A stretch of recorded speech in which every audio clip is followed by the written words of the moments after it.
ছাত্রদের নতুন রাজনৈতিক দল গঠন নিয়ে প্রধান উপদেষ্টা অধ্যাপক মোহাম্মদ ইউনূসের বক্তব্য প্রত্যাহার না হলে নিরপেক্ষতা ক্ষুণ্ণ হবে, এমনটা মনে করছেন সংশ্লিষ্টরা। সরকারি থেকে অগোচরে দল গোছানো জনমনে সন্দেহ সৃষ্টি করছে বলেও মনে করছেন তারা। The students saying, why don't you form our own political party? We'll take a chance. If they say, oh, you have no chance, you don't even get one seat in the parliament. ছাত্রদের নেতৃত্বে নতুন রাজনৈতিক দল গঠন হচ্ছে।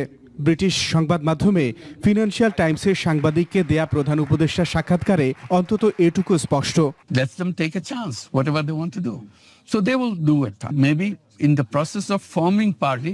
পডকাস্টের এই কথোপকথনে অন্তর্বর্তী সরকারের নিরপেক্ষতা নিয়ে নতুন বিতর্কের উদয় হয়েছে। যেমন উনি বলছেন তারা যা অর্জন করেছে সেটা তাদেরকেই রক্ষা করতে হবে। তার মানে দুটো প্রশ্ন, অর্জন শুধু স্টুডেন্টরা করেছে, কথাটা এরকম দাঁড়ায়।